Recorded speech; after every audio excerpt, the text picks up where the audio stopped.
So let's get a little technical. But before retelling an old Sufi story that enables a question to be asked, perhaps we can consider three things. There's a Latin phrase which says Primus Inter Pares, which means first amongst equals.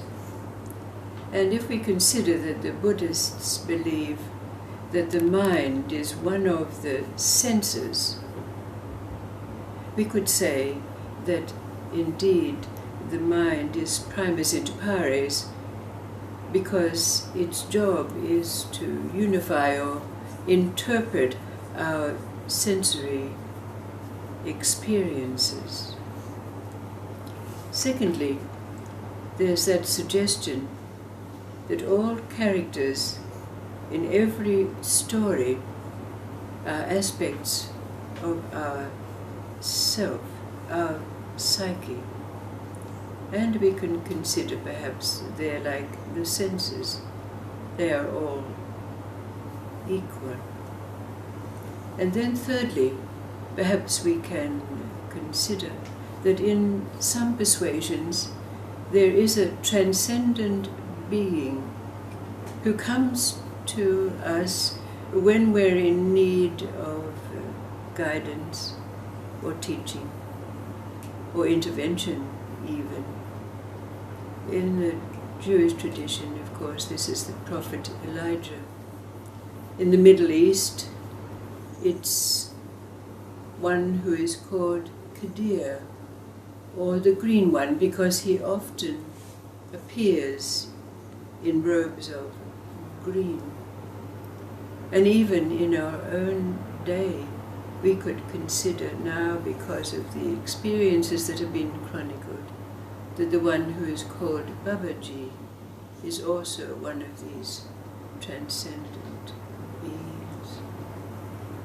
So, remembering this, there is that Sufi story about the king who at the very early age of 18 years old found himself on the throne, his father having passed away. But his father left him 3 wise advisors, and the young king himself chose a 4th advisor amongst his peers. So he had these 4 considered to be wise beings who enabled the kingdom to remain prosperous. He was very fair and the kingdom flourished. But there was only one thing that was that which enabled the king not to have a fulfilled life. And that was that he himself, even though married at a young age to a beautiful princess, had no child, no progeny. So for some years, physicians and soothsayers and all kinds of others were called to perhaps assist the king and his wife, the queen, to have a progeny, an heir to the throne, but to no avail. So it was very desperate for them.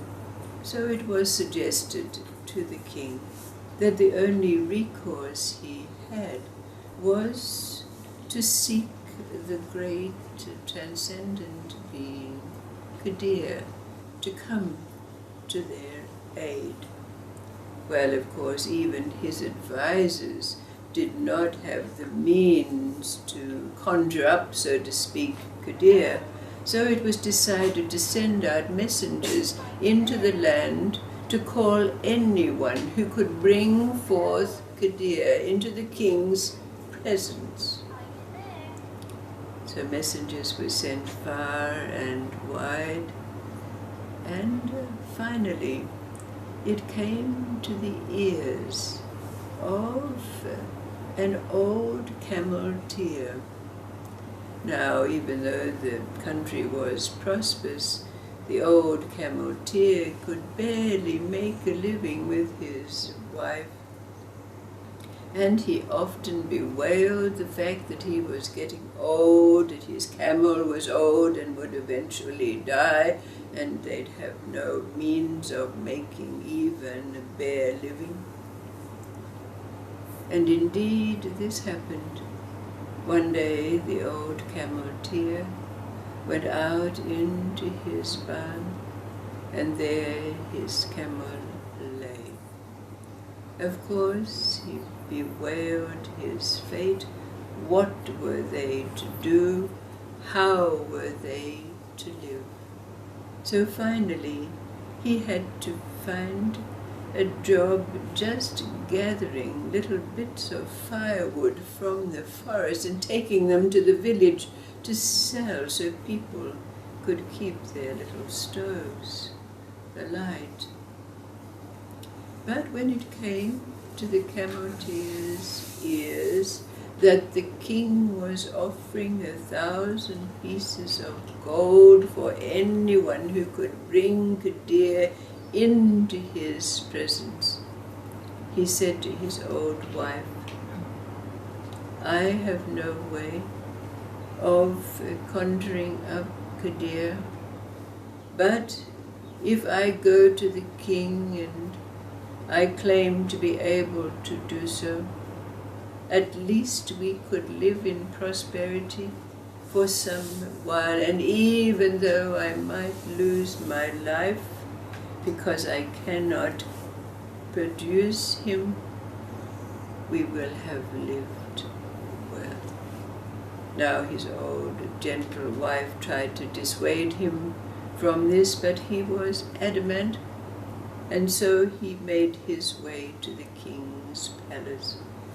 At first, of course, the guards were not going to allow him in, because here he was, an old camelteer wearing old camel skins. But finally he was brought into the presence of the king, and the king, in his desperation, agreed. And the old camelteer said, "Well, you give me the money first, and in 40 days I will produce Kadir." So the king ceded to this and handed over 1,000 pieces of gold to the old camelteer, and he went off. But he and his wife were not selfish beings.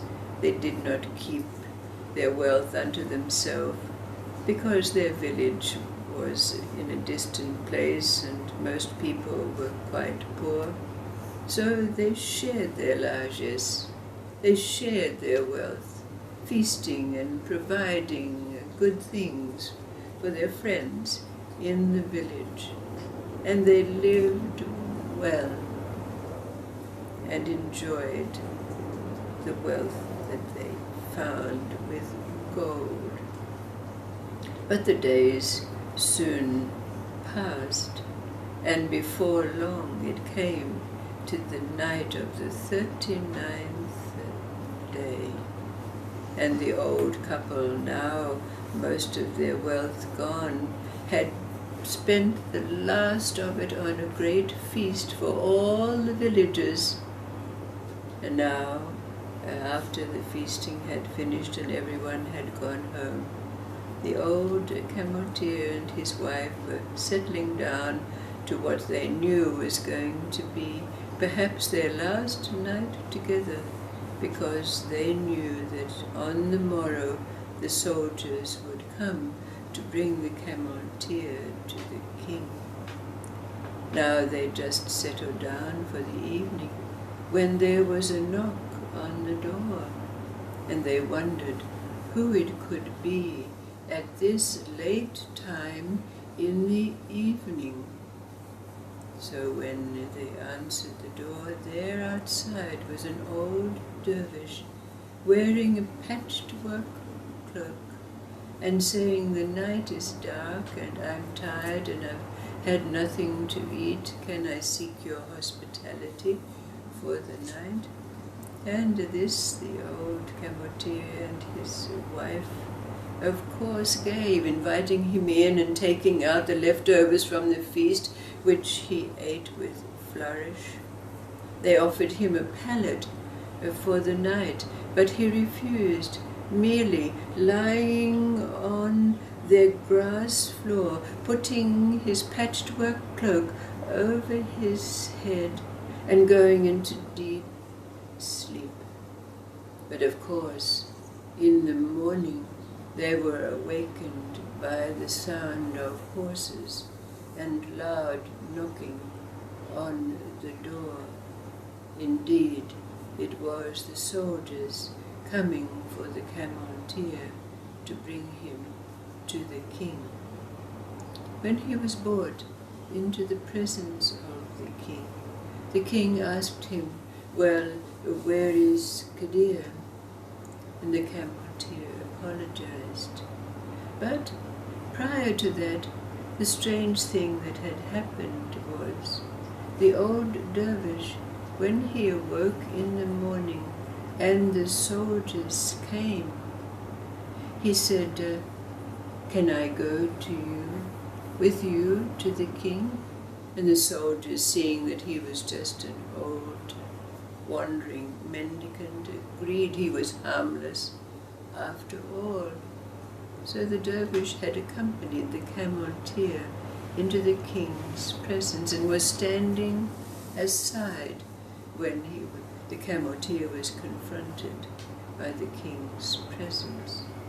Now, when the king was told that the Kadir did not produce Kadir, he said, "Well, give me back the 1,000 pieces of gold." But the Kadir said, "They're gone. It has been spent." So what else could the king do? He said, "Well then, your head must be lopped from your shoulders." The Kadir said, "I am at your mercy." But then the king turned to his advisors, and to the first one he said, "How do you think this old man should be punished?" And the first advisor said, "He should be chopped limb from limb, and the pieces of his body hung so that the people can see that they should not go against the king." And at the back of the crowd, the old dervish spoke, and he said, "It depends on the origin." But nobody seemed to hear him. So the king turned to his second advisor and said, "What punishment would you give?" And the second advisor said, "He should be thrown into the fiery furnace and burned." And again, at the back of the room, the old dervish spoke and said, "It depends on the origin." So then the king turned to his third advisor and asked, "What should we do with this man?" The third advisor said, "He should be skewered, punished so that the people will see him and know not to go against the king." And again the old dervish spoke, "It depends on the origin." But again no one seemed to hear and take notice of him. So the king turned to his fourth advisor, and the fourth advisor said, "O great king, if you show compassion for this old man who has, because of a life of hardship, has in his dotage wanted to live the good life and shared his largesse. If you show him mercy, others in your kingdom will realize your greatness. And then, this time, the dervish came forth and spoke quite loudly. You see, it depends on the origin. Now, the king was perplexed. Whose advice should he take out of his 4 advisors? So, at that moment, of course, the words of the old dervish seemed to penetrate. And so he turned to the old dervish and he said, "What did you mean by that?" And the old dervish spoke up and he said, "You see, great king, your first advisor is the son of a butcher, and he saw his father dismembering animals throughout his life. So this is why he advised you in such a way.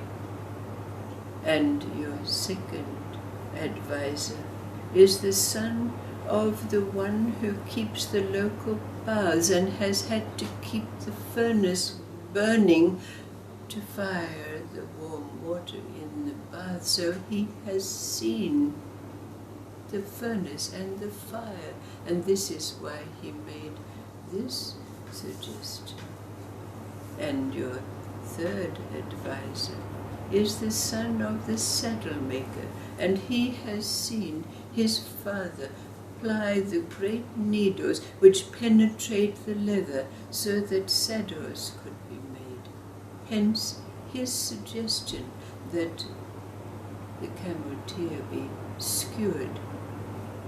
And your fourth advisor is the son of a noble man, and so he learned throughout his life the ways of diplomacy, the ways of consideration for others, how to guide and rule wisely. The king was greatly surprised, and he said, "How do you know this? My advisors' histories were kept a secret, so all they would be considered for is their wisdom and their knowledge. No one knew of their backgrounds. Who are you and how do you know?" And to the great shock and surprise of everyone, in an instant the old dervish disappeared. Everyone was aghast, but everyone knew in that instant that this was indeed Kadir. So the king, recognizing this, gave the old camelteer a stipend which enabled he and his wife to live in comfort for the rest of their days. That night, the king lay with his beloved wife, and 9 months later, she gave birth to twins, a boy and a girl, who it was known would take over the kingdom, continuing its prosperity and indeed its wealth. So considering the 3 things that were suggested before the story, the question is asked of us: who is Primus Inter Pares in this story? Who is the main character in this story and why?